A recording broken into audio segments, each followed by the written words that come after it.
जी अली मोहम्मद खान साहब। Sir sir मैं अगर अर्ज करूं, एक तो सीडीए के हवाले से है, वो देख लेंगे, उनको जी हाँ, सीडीए को हिदायत कह करते दिया हैं जाएगा कि इसके लिए जो भी मुनासिब इकदाम हैं चूहों के खिलाफ वो लिए जाएं। लेकिन जो दूसरा जो उनका मेन बड़ा इंपॉर्टेंट सवाल है कि दरख्तों की कटाई रोकने के लिए गैस सप्लाई को जो है अगर आप इंश्योर करें तो दरख्तों की कटाई कम होगी। ये बड़ा वैलिड इनका सवाल है, ये बड़ा इंपॉर्टेंट सवाल है।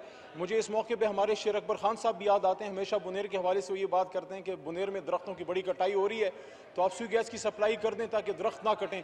उस वक्त बीमार हैं, अल्लाह उनको सेहत दे और रिकवर हो रहे हैं। सर ऐसी कोई डायरेक्ट स्टडी तो नहीं है कि हम किन किन इलाकों में गैस सप्लाई करें सिर्फ दरख्त की कटाई रोकने के लिए, लेकिन दोनों चीज़ों पर अल्टरनेटिवली काम होता है कि दरख्तों की कटाई रोकी जाए, वहाँ दरख्त लगाए जाएं और मैक्सिमम इलाकों को जो है वो गैस सप्लाई की जाए। लेकिन ऐसी कंपैरेटिव स्टडी कि वो कौन सा इलाका है दरख्तों की बहुत कटाई हो रही है, वहाँ गैस प्रोवाइड की जाए, इस पर मेरे ख्याल में मजीद स्टडी की ज़रूरत है।